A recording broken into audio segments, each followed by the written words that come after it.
Eu posso ouvir um amém? Então tá bom. Glória a Jesus. Vamos orar. Senhor Jesus, obrigado por esta palavra. Pedimos em nome de Jesus que o Senhor venha falar conosco de forma profunda e poderosa. Pedimos que o Senhor venha mexer no mais profundo do nosso coração e que essa palavra realmente possa não só fazer sentido na mente, mas que ela possa mexer com a nossa natureza, mexendo com a estrutura de quem somos e mudando, Senhor, a essência do nosso ser. É o que eu te peço em nome de Jesus. Amém. Eu acho que não existe nenhuma frase tão irrelevante, presta atenção no que eu vou falar, tão irrelevante nos nossos dias, para o mundo lá fora, para as pessoas que não conhecem Deus. Não existe uma frase tão irrelevante quanto a frase Jesus te ama. Por que, pastor, é irrelevante? Porque o amor de Deus, guarde isso, porque isso é muito verdadeiro. O amor de Deus é representativo. O amor de Deus sempre precisa ser representado por alguém. Entenderam? Ah, pastor, hoje eu sinto que Deus me ama, mas um dia alguém representou esse amor para você e te fez você conhecer esse amor. Entenderam o que eu estou dizendo? Então o amor de Deus é representativo, sempre. Então olha para a pessoa que está do teu lado, cutuca ela e fala assim: você é a representação do amor de Deus. Entendeu, Fê? Você é a representação do amor de Deus. Aí você pensa assim: poxa, pastor, estou longe pra caramba. É essa a ideia que a gente vai construir juntos hoje, preste atenção. Nós vamos falar hoje sobre algo que é inexplicável. A música tentou explicar. Ousado, grande, incompreensível. Ela tenta explicar, mas no fundo é inexplicável. Por que é inexplicável? Porque o amor de Deus, ele é uma essência que, quando conhecemos através de alguém, toca aqui de uma forma tão expansiva e sobrenatural que a gente não consegue expressar em palavras. Se você tivesse que escrever numa folha de papel, escreva sobre o amor de Deus, o que dá para colocar? Você só encontraria palavras que trazem um senso de ilimitado, inexplicável, incondicional. É tudo coisa que não é mensurável. Quem consegue entender o que eu estou falando? Que não traz medida, porque realmente rompe tudo isso. Não dá. Mas ao mesmo tempo cabe aqui dentro. E eu posso representá-lo. Como, pastor? Não sei, mas é assim que funciona. Senhor, quem já sentiu isso aqui? Quem já se sentiu amado por alguém com o amor de Deus? Tem alguém aqui que já se sentiu assim? Eu também já. E aí, é interessante que se a gente for falar de amor de Deus, eu quero começar por um versículo e depois te trazer o entendimento do porquê esse versículo está na Bíblia. Coloca para mim, por favor, Milene, João 3,16.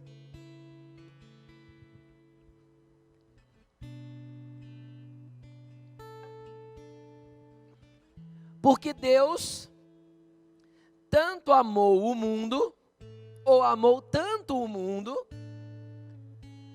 que deu seu Filho unigênito, para que todo aquele que nele crer não pereça, mas tenha a vida eterna. Agora preste atenção, deixa o versículo aí, Milene, por favor. Olha só. Deus amou tanto o mundo. Sabe o que significa a palavra mundo no grego? Sabe o que é a palavra mundo no grego? É a palavra cosmos. Significa toda a essência da sua criação. Só que toda a essência da sua criação, eu estou inserido nela, sim ou não? Sim ou não? Sim. E aí a hora que eu olho para mim, eu vejo que ao meu redor também existe um cosmos. O que é isso, pastor? Quem já ouviu falar aqui em cosmovisão? Já ouviram essa palavra? É um termo teológico, ou não só teológico hoje, empresa, corporações, muitas coisas usam esse termo. O que é cosmovisão? Vou te ensinar nessa noite. Cosmovisão é a sua visão de mundo. Como você enxerga a estrutura de vida ao seu redor. Entenderam? Como você enxerga a estrutura de existência ao seu redor. Isso é cosmovisão. E é interessante, cada um tem uma. Cada um tem uma visão de mundo particular. Por quê? Porque a visão de mundo que eu tenho é a partir da minha ótica. Sim ou não? Tudo tem a ver com a minha perspectiva. E perspectiva é algo que está inserido nisso também. O que é perspectiva, pastor? Perspectiva tem a ver com o ângulo que eu vejo as coisas.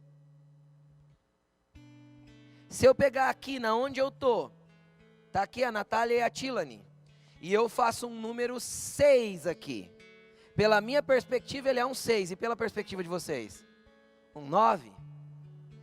Isso é perspectiva. Conforme o ângulo que eu olho, eu tenho uma perspectiva diferente. E aí, quando eu falo de uma cosmovisão, conforme o ângulo que eu estou olhando a minha vida, Deus, as pessoas, a igreja, a comunidade, o trabalho, o propósito, a existência, eu vou adaptar a minha cosmovisão conforme aquilo que eu enxergo. Estão compreendendo? Estão comigo?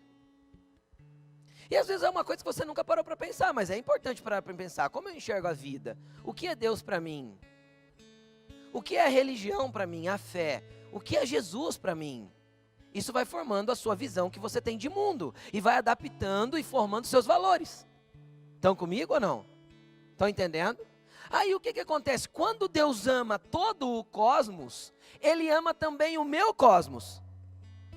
A minha visão de mundo e aquilo que cerca o meu redor. Ou seja, Ele consegue amar um todo, mas me amar de forma tão particular, de se preocupar comigo para me mudar, me moldar, me amar, me transformar, transformar a minha visão de mundo para que eu comece a enxergar não com a minha ótica, não mais com a minha perspectiva, mas com a perspectiva dEle.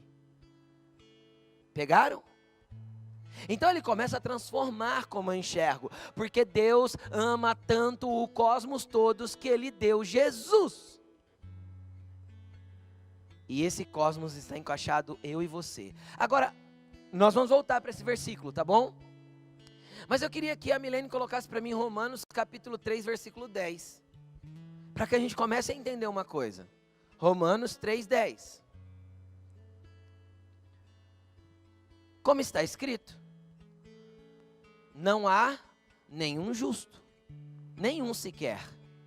Pode continuar, Milene. Não há ninguém que entenda, ninguém que busque Deus, busque a Deus. Todos se desviaram, tornaram-se juntamente inúteis. Não há ninguém que faça o bem, não há nenhum sequer. Suas gargantas são um túmulo aberto, com as suas línguas enganam, veneno de serpente está em seus lábios. Suas bocas estão cheias de maldição e amargura. Seus pés são ágeis para derramar sangue. Ruína e desgraça marcam os seus caminhos, e não conhecem o caminho da paz. Aos seus olhos é inútil temer a Deus. Sabem que tudo... até ali, até o 18 só. Deixa eu te explicar algo que estava acontecendo. A Bíblia diz que Deus, olhando a terra, não achou nenhum justo, nenhum sequer. Ninguém que o temesse, ninguém que buscasse a Deus. Então, de repente, o apóstolo Paulo começa a descrever como Deus enxergou a terra. Como Deus enxergou o cosmos humano, o mundo humano. A sua boca está cheia de maldade, eles não temem a Deus, eles fazem o que bem querem, do jeito que querem, se apressam em derramar sangue, sua boca está cheia de malícia, maldade, arrogância, e aí Deus começa a descrever a humanidade, mas existe algo central nessa coisa que é: não há nenhum justo, nenhum sequer, ninguém que tema e ninguém que busque. Então, de repente, quando Deus analisa, olha para baixo, analisa a terra e enxerga isso, Ele marca uma reunião. Estou só ilustrando, não me tenha como herético nesse momento.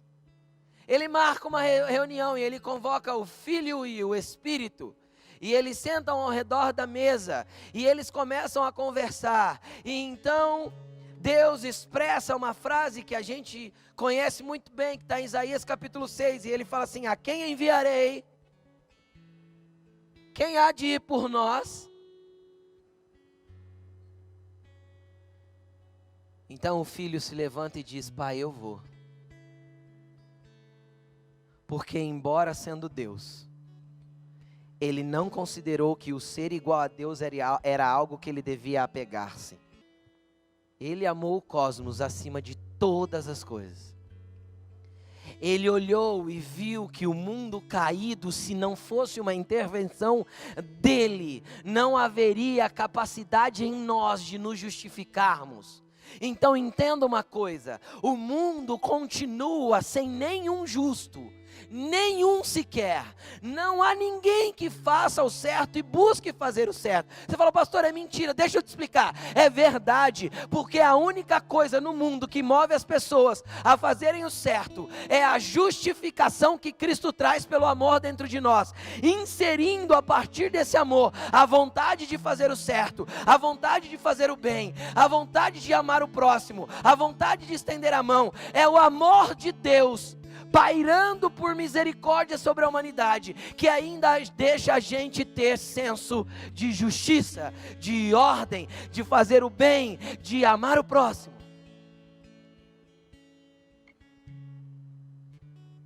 Então, quando nós começamos a perceber que não há justiça em nós e que toda bondade que temos não passa de uma centelha de Deus já depositada dentro de nós pelo amor, e que mesmo assim nós vivemos guerras esquisitas no nosso interior. Que tipo de guerras? Guerras do tipo assim: ó, o bem que eu quero, esse eu não faço, mas o mal que eu não quero, eu vejo ele em mim. Miserável homem que sou, quem me livrará do corpo dessa morte? Só que aí o apóstolo Paulo continua no texto e ele diz: mas graças a Deus que enviou Jesus Cristo e com seu grande amor nos salvou, nos redimiu, nos perdoou e nos justificou. Sabe o que somos? Dependentes desse amor. Sabe o que somos? Necessitados desse amor. Sabe o que somos? Ainda mais carentes desse amor, que tanto quanto mais tivermos, mais necessitaremos. Qual que é o problema da arrogância do homem? O problema é que Deus fala assim, ó: Deus resiste ao soberbo, mas dá graça ao humilde. Quem já viu esse texto? Cara, você sabe o que é ser resistido por Deus? É literalmente Deus me livre. Sabe assim? Deus me livre de ser resistido por Deus. Porque se o diabo me resiste, o nome de Jesus derruba ele. Mas se Deus me resiste, como que eu vou avançar? Quem está entendendo o que eu estou dizendo? Imagina Deus com a mão no teu peito falando: tu não vai avançar enquanto você não se render. E o que é a rendição? A rendição é o que, esse amor é o que Jesus ensinou em Mateus capítulo 5, versículo 3. Coloca para mim, Milene. Eu vou citando, vamos colocando aí. Mateus capítulo 5, versículo 3. Primeiro ensinamento de Jesus é esse. Veja como que ele começou o seu ensinamento. Felizes são os pobres de espírito. Por quê? Porque deles é o reino de Deus. Quem quer ser parte do reino de Deus aí, levanta a mão e dá uma glória a Deus. Então qual que é o primeiro passo? É ser pobre de espírito. Ah, pastor, mas não faz sentido, Jesus estava ensinando tudo errado. Não, a minha pobreza de espírito está no reconhecimento que eu sou carente do amor dele e da graça que esse amor me deu.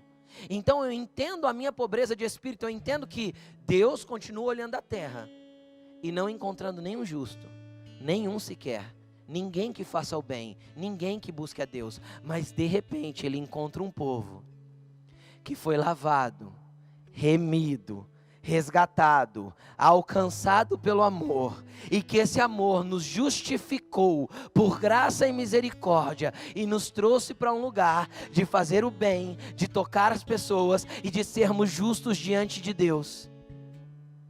Uma das experiências mais poderosas que eu já tive em ambientes espirituais foi o dia que eu estava me achando o pior dos piores de todos os pecadores, como diz o apóstolo Paulo, o pobre dos pobres diante de Deus. E Deus me deu uma visão, me colocou no alto de uma montanha, e eu pude ver-os como se fosse o trono do Senhor coberto por uma grande nuvem. E de repente eu ouvi uma voz do trono que me disse: você é meu filho amado, eu tenho prazer em você. E eu comecei a não chorar, eu comecei a berrar, porque não fazia sentido nenhum aquele tamanho de amor para mim. Porque eu reconhecia o quanto, muitas vezes o bem que eu quero fazer eu não faço, mas existe o mal em mim. Então na visão eu vi o Senhor Jesus vindo, entrando na minha frente, e uma voz de novo saiu do trono que dizia: quando eu olho para você, é assim que eu te enxergo. É Jesus filtrando a imagem de quem eu sou para o Pai, porque o amor dele fez isso para comigo. Um pobre pecador que não merecia desse amor, mas que um dia resolveu se lançar nessa graça, simplesmente para ser amado. Esse somos nós. Esse é você. Então pegue os seus diplomas e rasgue. Pegue os seus méritos e jogue fora. Pegue as suas habilidades e devolva para Deus. Pegue os seus seguidores e deixe eles de lado. Porque nós somos e continuamos e continuaremos a ser carentes de tão grande amor. E o dia que eu não depender desse amor mais, eu já perdi o meu lugar em Deus. E você também. Vocês entendem isso? Eu sei que às vezes a mente não processa, mas eu espero que o Espírito ministre o teu coração, para que você entenda que qualquer tipo de coisa que brote no nosso coração, no sentido de achar que somos, já não somos. E quando não formos, ou nós reconhecemos que não somos para sermos dependentes desse amor, porque Deus tanto amou o cosmos todo e o cosmos da tua vida, a ponto de se importar com você. Aí você pode perguntar assim: pastor, que tanto Deus se importa comigo? Em todos os níveis, em todas as áreas e em todas as esferas. Eu vou dar alguns testemunhos para você entender o tanto que Deus se importa, tanto que Deus ama. Deus já pôs combustível no meu carro para eu chegar no posto. Aí você fala: ah, pastor, pergunta para a Laine. Nosso Passatão 84 vermelho bombeiro não marcava o combustível e parou. E estava chovendo, não estava, Laine? E o Vitor estava pequeno dentro do carro, dormindo. Aí a gente ora e fala: Jesus, e agora? Eu já estava preparado para sair tomando banho, né? Para buscar combustível. De repente você dá a partida de novo, o carro pega e vai até o posto. A hora que você entra no pátio do posto, ele faz assim, prrr, e vai pro embalo. Com o embalo, sabe o embalo? Vai até na bomba, você breca lá.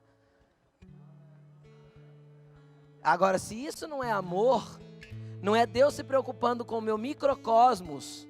Quem está entendendo o que eu estou falando? Amor de um dia a gente está apertadaço. E a Laine falou assim para mim: nossa, queria tanto sair para comer um negócio diferente hoje. Eu falei: eu também, Laine, mas não tem grana. E eu falei assim para ela: nossa, nega, eu queria tanto comer uma pizza frita. Quem lembra desse negócio que tinha aqui em Rio Preto antigamente? Gente, há uns 20 anos. Era top. Olha lá, só os mais velhos, igual o Fernando, que lembra. Te amo, Fê.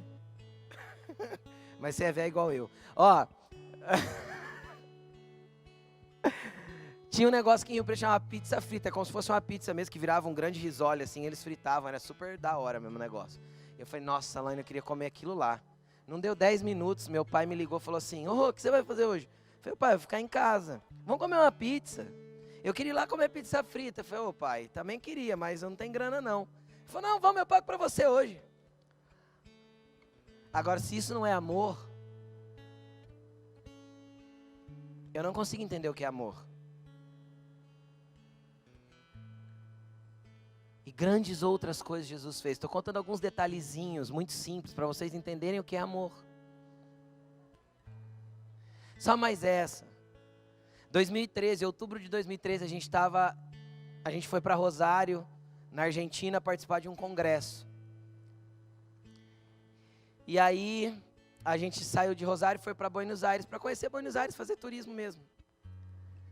E aí a gente percebeu que lá na Argentina não tem facilidade de encontrar fruta. Não tem banca de fruta, você vai um monte de vezes assim, você achar uma banca de fruta na rua, tô com vontade de comer uma fruta, tomar um suco ou comer uma banana, eu quero uma banana, eu tô com vontade de comer banana. Aí nós entramos no estádio lá na Bombonera e conhecemos lá a parte do museu, não sei o que, papai, e fomos lá na parte da lanchonete. Quando a gente senta na mesa, o que tem em cima da mesa? Uma banana, linda. Aí a Laine olhou para um lado, olhou para o outro, tinha ninguém na lanchonete, ninguém. Aí a Laine perguntou para a moça, né, essa banana é de alguém? Tá? A moça, não sei, não tá. Tem banana aí? Ela falou, obrigado, Jesus, pela banana que o Senhor providenciou para mim. Agora, se isso não é amor, se isso não é Deus preocupado com o meu microcosmos, com nada que eu sou, por amor a mim, por amor a nós, esse é o amor que nós acreditamos. Agora, por isso que eu entendo quando o apóstolo João fala assim, no amor não há medo. Por quê? Porque eu posso estar tão seguro nesse amor, que nada na minha vida, nada na sua vida, preste atenção no que eu vou falar, nada na sua vida vai fugir ao controle desse amor, a não ser que você deu brecha para o pecado. Do contrário, você está seguro nesse amor, e no amor não há medo. Ah, pastor, eu tenho medo de andar de avião. Ela não gosta de avião, ela anda, mas não gosta. Primeira é essa viagem da Argentina. Primeiro voo internacional que ela fez, ela começou a orar dentro do avião, porque ela entrou orando, né? No avião. Eu não deixo eu dormir, gente, no avião. Aí ela fica apertando minha mão, aí ela fica com medo, aí ela começa a orar, o Senhor falou assim para ela, filha, eu preciso de um anjo para segurar esse avião no ar. E sabe o que o amor de Deus me garante? Aos anjos do Senhor é dado ordem ao nosso respeito para nos livrar e nos guardar. Não é é aos. Isso é amor. Agora cabe a nós escolhermos se vamos caminhar seguros nesse amor, ou se vamos decidir viver a nossa vida do nosso jeito, tomando as nossas escolhas, fazendo como a gente bem entende. Por quê? Porque tem algumas coisas que a gente precisa entender sobre o amor. Vamos lá. Olha que interessante, João 3,16. Vamos voltar para lá. João 3,16.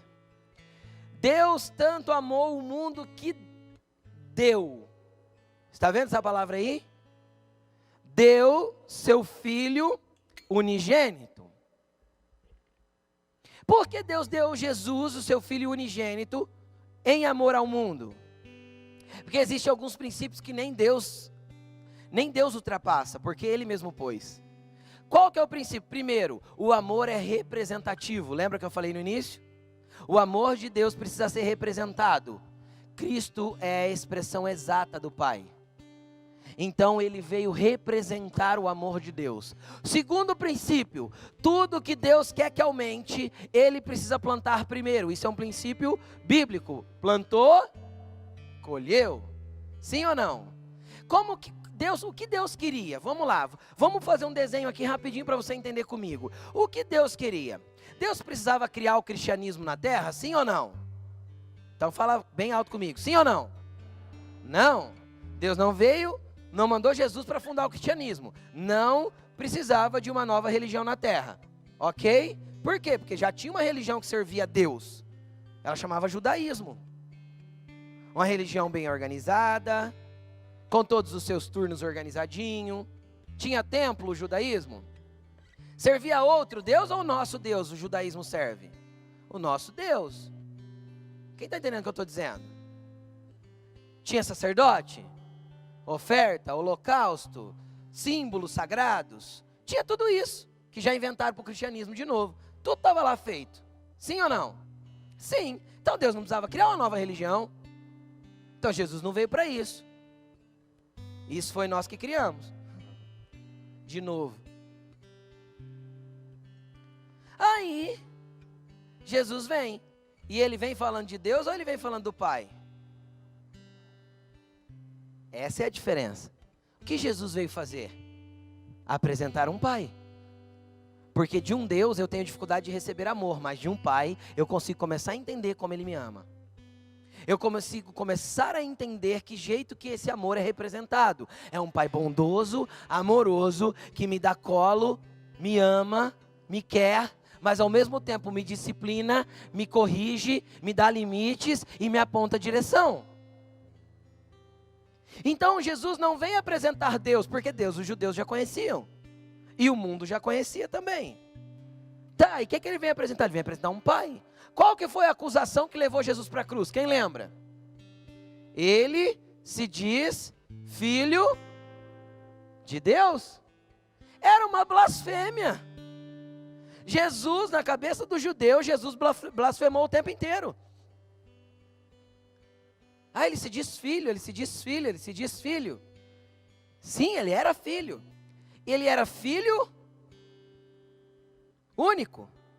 Não é isso que está escrito ali? Unigênito, único filho. Só que Deus queria não só Jesus de filho. Deus queria muitos filhos. E o princípio de Deus para ter muito é plantar o único. O princípio de Deus de multiplicação é plantar o que se tem. Não tem outro jeito. Então Deus planta o filho único. E aí Paulo diz o seguinte: Jesus, o primogênito entre muitos irmãos. Então agora ele já não é mais o único, ele é o primeiro, o primogênito. Ele já não é mais o unigênito, ele é o primogênito de muitos irmãos que estão aqui. Então Deus tem uma família.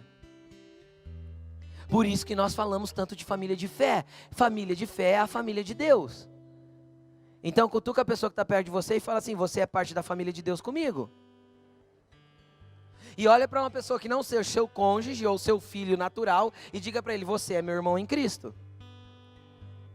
Você é meu irmão, Fezão. Você está me devendo aquele café ainda. Já que é irmão, vou te cobrar na cara dura. Então nós somos irmãos. E aí Deus fez uma família de muitos filhos. Por amor. Por amor, Deus fez uma família de muitos filhos. Porque Ele nos ama e Ele nos quis na sua família. Agora preste atenção, esse foi o princípio que Deus usou para alcançar todos nós. Só que nós crescemos num país que culturalmente é cristão. Nossa fundação é cristã. Cheia de tradições religiosas, mas cristã, sim ou não? Sim. Nosso país é 98% cristão. Então é natural a gente escutar assim: todo mundo é filho de Deus. Quem já escutou isso? Quem já escutou, gente? Você é filho de Deus, eu sou também. Não. Por quê? Porque totalmente contrário do judeu, para o judeu era uma blasfêmia. Para nós, seria uma blasfêmia. Seria a causa de ofensa. Eu olhar para uma pessoa e dizer: não, você não é filho de Deus. Você não é porque você não creu e não recebeu Jesus Cristo. Aí ele vai dizer: claro que eu creio. Jesus está aqui. Só que ele faz tudo errado. E continua fazendo tudo errado. E não está nem aí para os mandamentos de Jesus. Mas ele insiste em dizer que Jesus está aqui e que ele crê em Jesus. Sim ou não, gente? É assim ou não é a nossa nação? É. Então, com isso, é o que eu quero te chamar a atenção, presta atenção. Com isso, a gente perdeu o senso de filiação. Porque ser filho de Deus se tornou algo comum. E não é comum. Não é comum. Porque ser filho de Deus é a expressão do amor dele por nós. Eu vou te dar uma explicação aqui. Quem é pai aqui, levanta a mão. Agora, quem é filho aqui, levanta a mão. Filho que ainda está na casa do pai. Não, filho que ainda está na casa do pai. Ok? Eu acredito que a maioria, vai ter algumas exceções, mas a maioria ou é uma coisa ou é outra. Aí tem algumas exceções, alguns adultos solteiros que moram sozinhos, são exceções. Amém? Mas a maioria, na maioria, ou eu sou adulto, casado, ou eu sou filho e moro na casa do meu pai. Agora deixa eu te dar uma explicação aqui. Você que mora com seu pai ainda, Todas as vezes que você vai abrir a geladeira, você pede licença? Sim ou não? Faz 22 anos que eu sou casado. Eu não peço licença para abrir a geladeira da casa da minha mãe e do meu pai até hoje. Porque ainda é a casa dos meus pais, ainda eu tenho o mesmo senso de pertencimento. E eles compram sorvetinhos gostosos, deixam no freezer de vez em quando, eu já chego lá abrindo o freezer. Folgado, né? Filho chama isso. Por acaso teu filho chegou pedindo licença? Pai, dá licença, é 3 da manhã, mas eu estou querendo mamar. Ou ele esgoelou no quarto do lado, ou do teu lado ali na cabeceira da cama. Ou ele chegou em você e falou assim, pai, desculpa, eu estou querendo fazer cocô, mas eu não sei avisar ainda, eu já fiz nas calças. E por que filho faz isso com a gente? Porque filho come da comida que a gente comprou, mora debaixo do teto que a gente paga, ou pagou, e não pede licença para isso. Porque existe um princípio enraizado no coração de um filho, que é de filho. Agora, o que acontece? Qual que é o problema? É que a gente se tornou tão comum o nosso ambiente de relacional com Deus, de ser filho, que a gente esqueceu do privilégio que é poder acessar lugares espirituais, relacionamento com Deus, colo, amor infindável, inexplicável, imensurável, e toda a garantia da segurança desse amor para as nossas vidas, simplesmente porque Ele nos amou primeiro, mesmo quando não merecíamos, e nos chamou de filhos. Você tem direito de abrir a geladeira de Deus, cara. Você tem direito de ter a chave da porta da casa de Deus. Eu estou exemplificando num contexto humano para você tentar entender. Então, quando eu vejo um cara que se diz filho de Deus orar mais ou menos assim, ó, exaltado, santíssimo, poderoso, inexaurível, grandioso Deus, eu chego humildemente em tua presença para pedir. Cara, eu fico pensando, sabia chegar assim em mim para pedir as coisas desse jeito. Ó, papaizinho lindo, grande, poderoso, que pode me dar. Isso é papel de filho?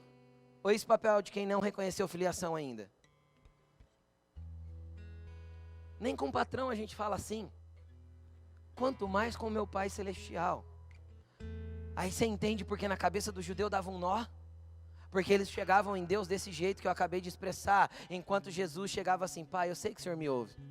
O Senhor sempre me ouve. Arranca a pedra aí, Lázaro, sai para fora.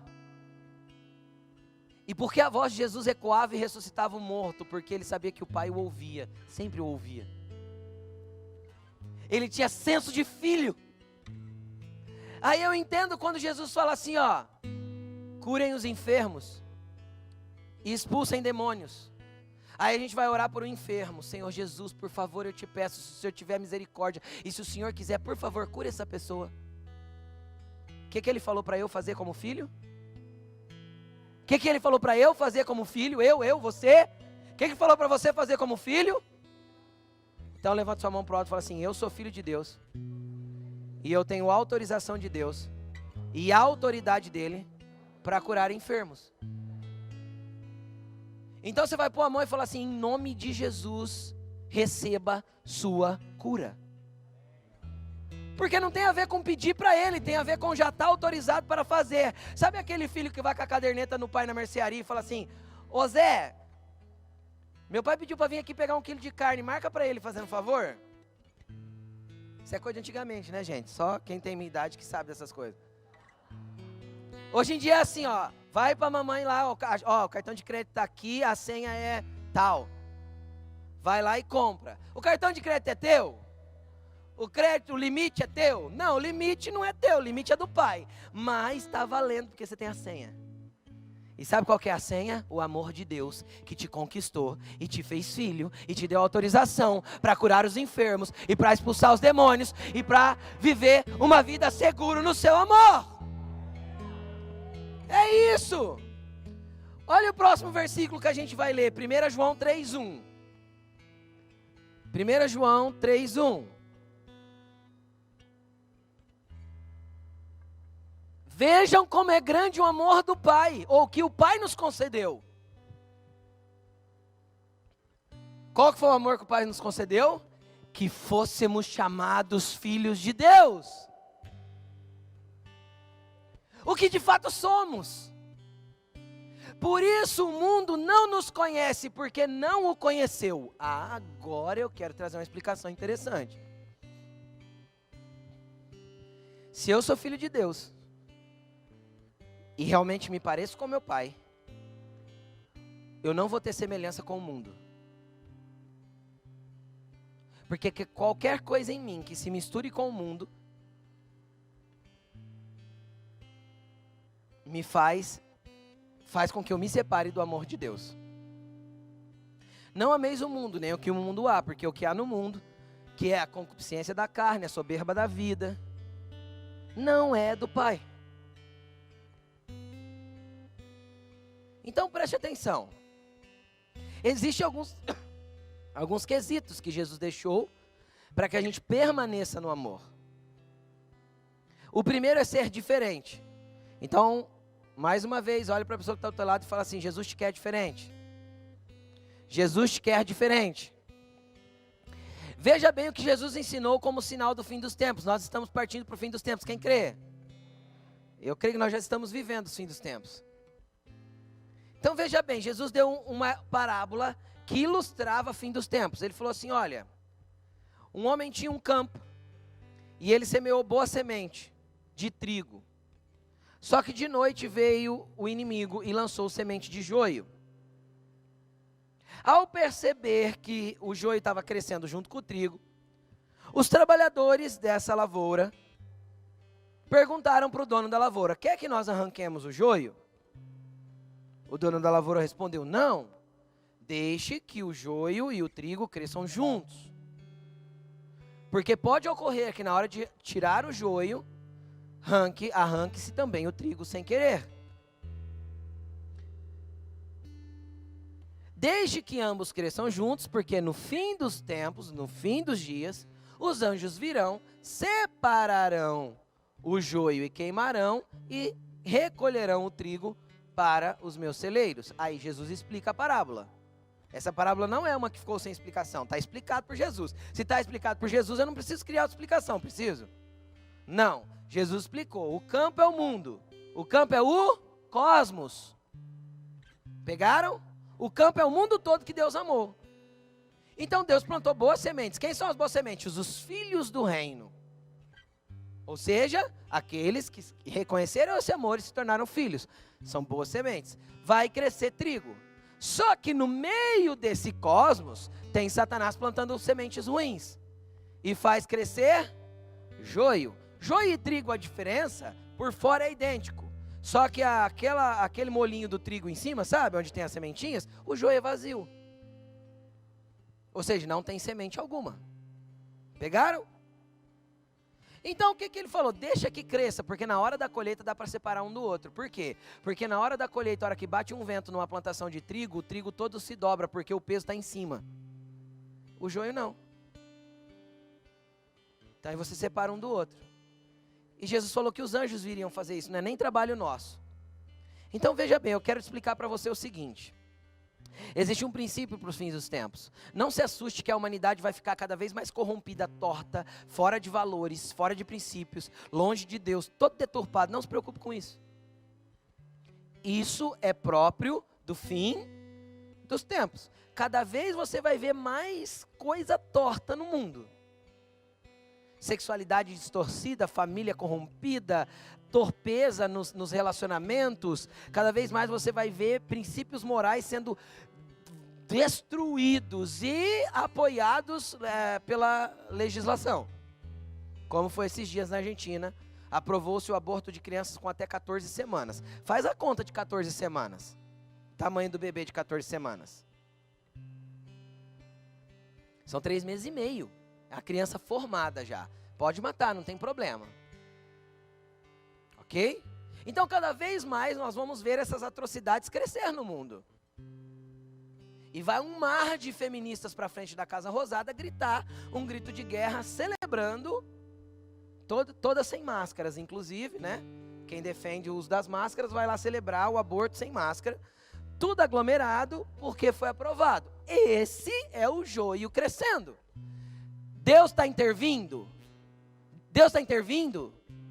Deixe que o joio cresça.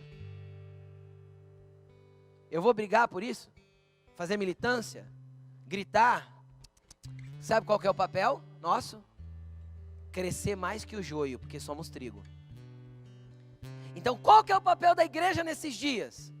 Não se misturar com o mundo, porque o mundo não pode nos conhecer como iguais. Entenderam? Que você seja aquela pessoa que as pessoas falam, não chama ele não, porque não adianta, ele não vai concordar com isso. Ele tem valores. É antiquado os valores dele, é retrógrado. Não é assim que nos chamam? É fundamentalista. Somos mesmos fundamentados na palavra de Deus. Porque o terceiro valor para nós é a Bíblia como soberana verdade. Ponto.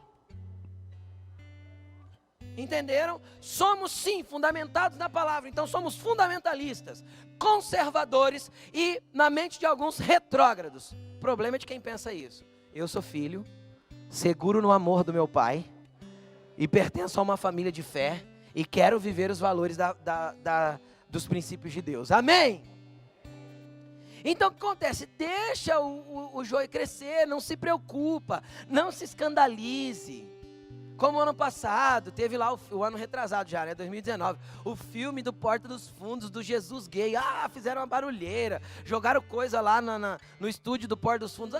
Gente, vão ser trigo. Só vamos exceder o nosso nível de justiça. Vamos aumentar os nossos valores.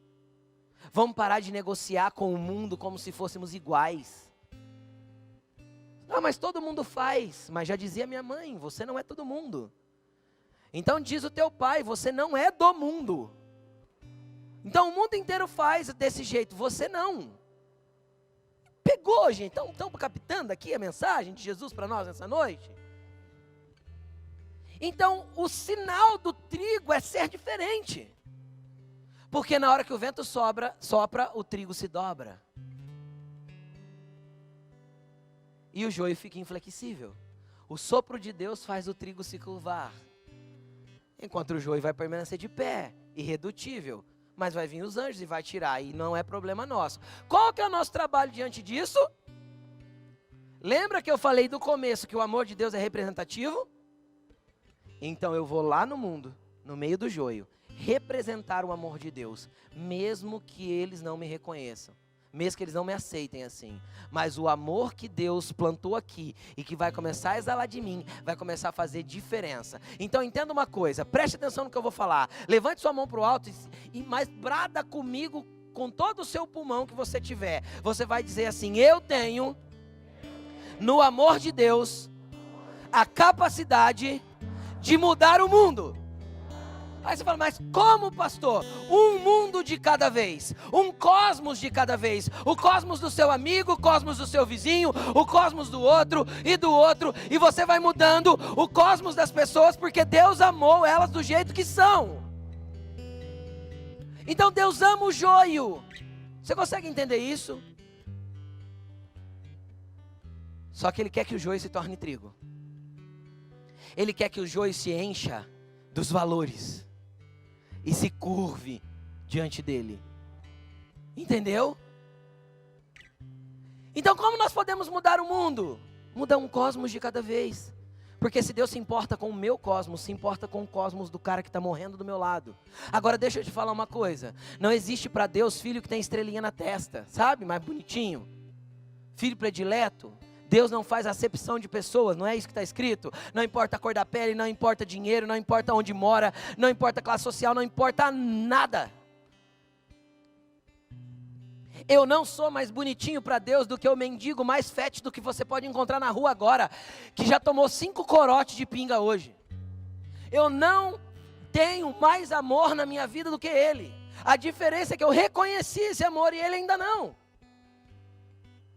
Então, quando você vê uma pessoa nessas condições, nosso papel é amar. Na expectativa de que elas respondam ao amor que estamos representando. Porque o amor de Deus é representativo. Jesus falou assim: assim como o Pai me enviou, eu vos envio. Jesus veio para ser a expressão exata do Pai, e nós para sermos imitadores de Cristo. Então, o que Jesus veio representar do amor, agora nós estamos incumbidos em representar para a humanidade. Só que é um joio que é um trigo que se parece tanto com joio, que o mundo já confunde. O que me preocupa? Não me preocupa quando o joio faz o que é próprio do joio.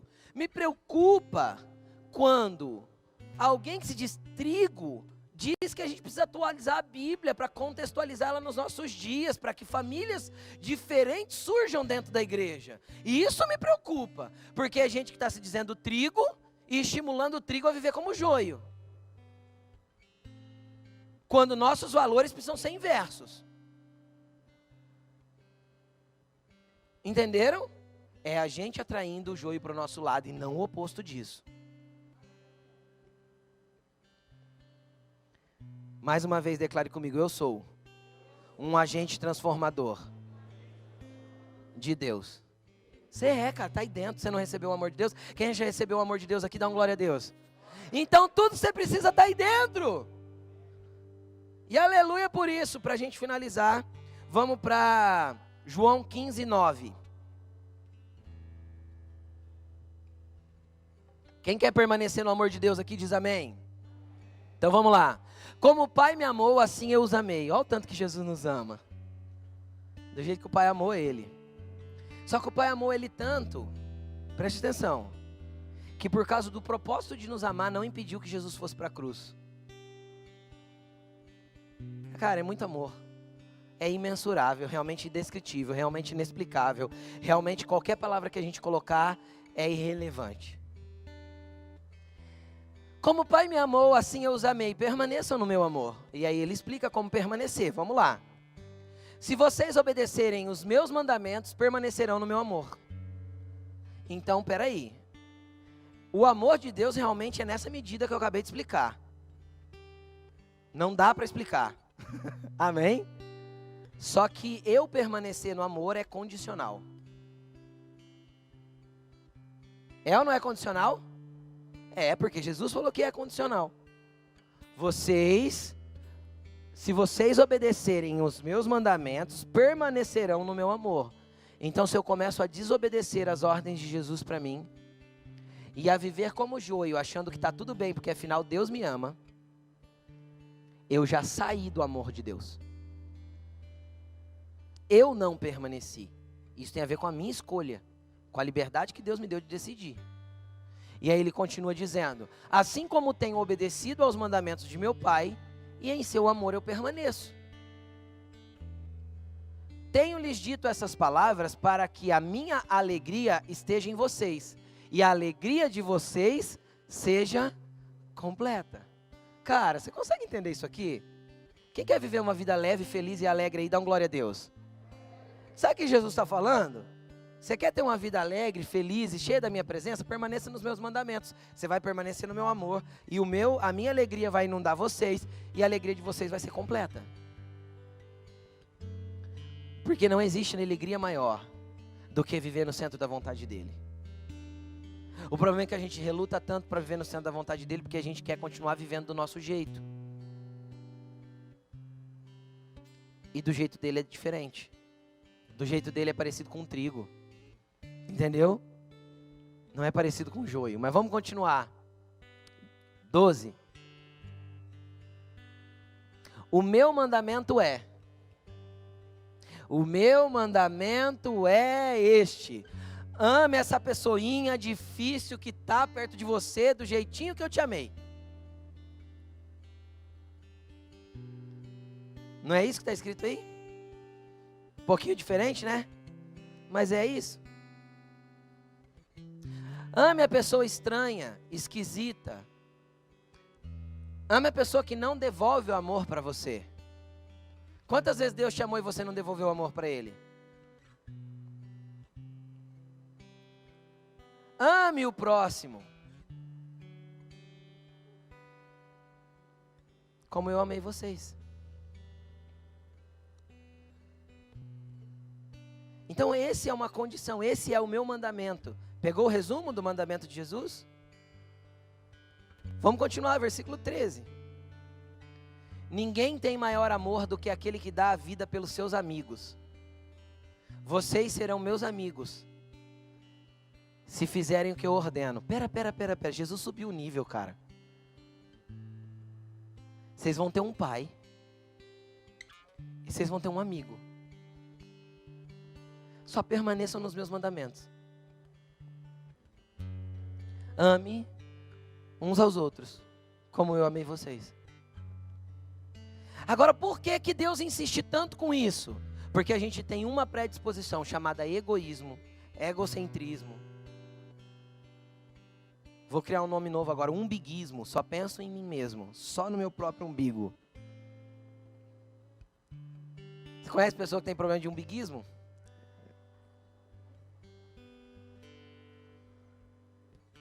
Nós somos egoístas por natureza. A natureza caída do ser humano tem a predisposição em ser egoísta. Comece a analisar as suas atitudes. Por que a gente briga com o nosso cônjuge? 99% das vezes para provar que está certo. Como chama isso mesmo? Como chama isso, gente? Egoísmo. Individualismo.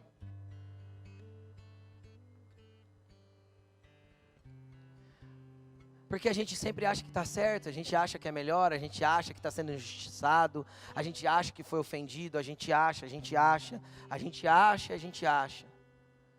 a gente parasse de achar e começasse a amar, a coisa ia ser muito mais leve. Como já dizia Thales Roberto numa canção antiga, servir Jesus é fácil, a gente que complica tudo. E isso é real. Por quê? Porque tem a natureza caída do homem caído, embutido dentro de nós.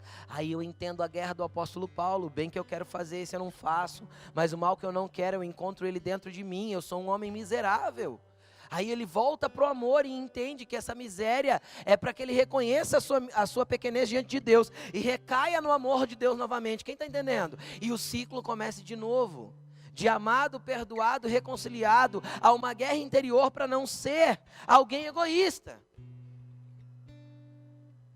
Agora, sabe qual que é o primeiro princípio para quebrar egoísmo que Deus fundamentou?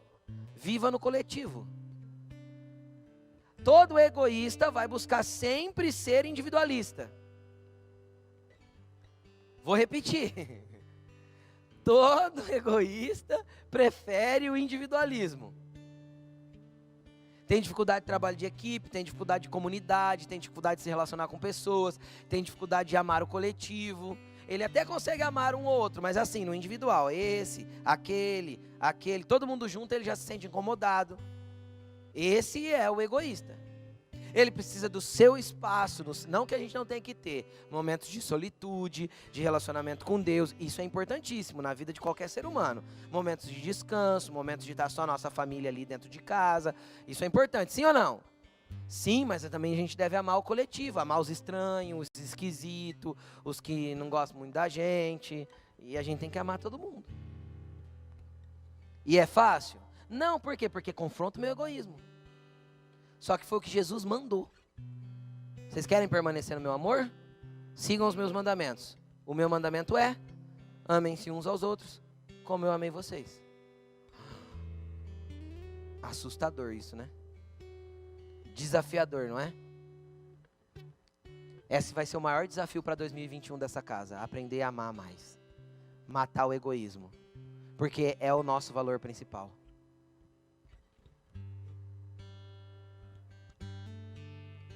Então olha para a pessoa que está perto de você e fala assim: ama, filho de Deus. Fala para ele.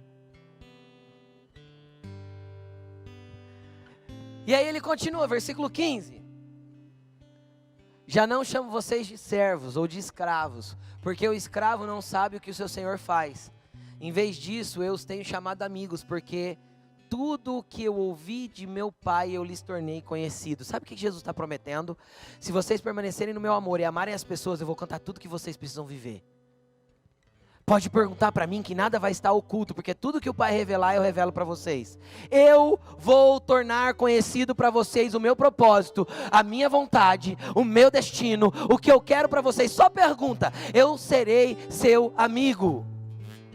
Cara, que promessa mais poderosa do que essa? Eu sou filho de Deus e amigo de Jesus Cristo. Ai, ai, ai, isso é poderoso demais. Isso excede qualquer entendimento. Isso a gente vai orar e falar, Jesus, o que está acontecendo? Ele vem e explica.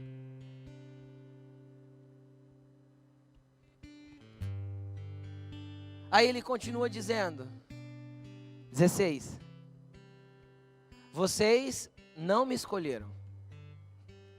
Eu os escolhi para irem e darem fruto, que permaneça, a fim de que o Pai lhes conceda o que pedirem em meu nome. Permaneça no amor, querido. É só permanecer no mandamento dele, no amor dele. 17. Este é meu mandamento. Ele repete. Contexto judaico. Tudo que era dito duas vezes era porque há uma ênfase de importantíssimo. Sabe aquela coisa que a gente está escrevendo um texto e a gente coloca entre aspas? Para mostrar que tem importância, ou a gente coloca em negrito? No contexto judaico da época era falar duas vezes. Quando Jesus queria enfatizar uma coisa, ele dizia assim, em verdade vos digo. Ele estava dizendo, prestem atenção, porque isso é sério. Cara, ele acabou de falar. Ele vem e repete. Este é meu mandamento. Amem-se uns aos outros. Vamos continuar. 18. E se o mundo os odeia, tenham em mente que antes odiaram a mim. Cara, a hora que a gente viver no amor de Deus, não vai fazer sentido nenhum lá fora, porque esse valor vai mudar a nossa vida por completo. E aí você vai ser tão diferente que você vai ter dois tipos de pessoas perto de você. Os que vão olhar para você e vai falar assim, cara, o que é isso que você está vivendo? Me mostra desse troço aí. E você vai amar o cosmos daquela pessoa para mudar o mundo dela. Vamos fazer uma pesquisa rápida aqui. Quem teve o seu mundo completamente mudado por Jesus quando o encontrou nesse amor? Viu como Deus pode mudar o mundo através de pessoas? Agora deixa eu te perguntar uma coisa. Quem aqui conheceu Deus de uma forma completamente isolado? Não, a pergunta é oposta. Quem aqui conheceu Deus o amor de Deus através de outra pessoa? Viu que o amor de Deus é representativo? Por isso que ele dá essa orientação? Então nós somos os representantes desse amor. Nós somos os representantes desse amor. Para a gente finalizar, quem conhece João 3,16? Porque, repitam comigo, 1, 2, 3. Porque Deus...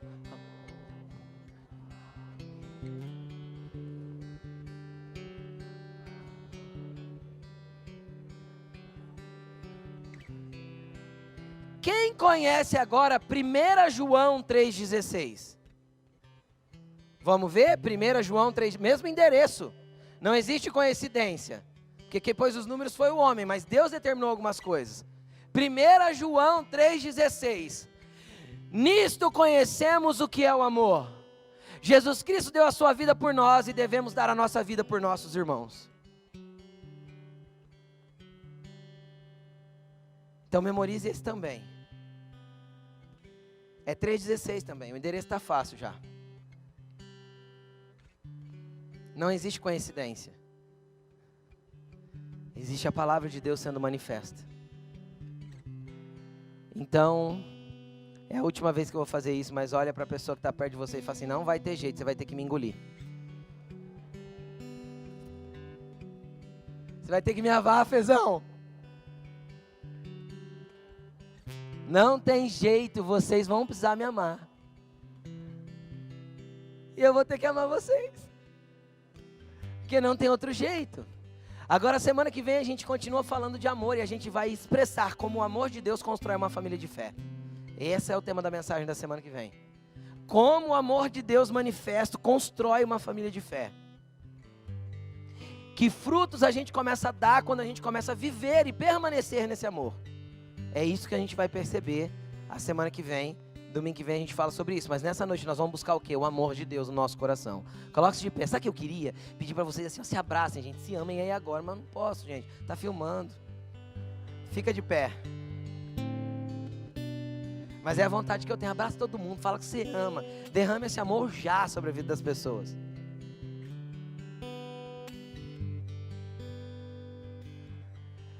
O que você vai buscar? Você vai buscar duas coisas. Primeiro, se você nunca conseguiu ser impactado por esse amor, você vai buscar o amor de Deus na tua vida. Mas se você já entende que esse amor já impactou a tua vida, você vai falar para Ele, Senhor, eu quero ser a expressão desse amor na terra. Eu quero aprender a derramar esse amor sobre o próximo.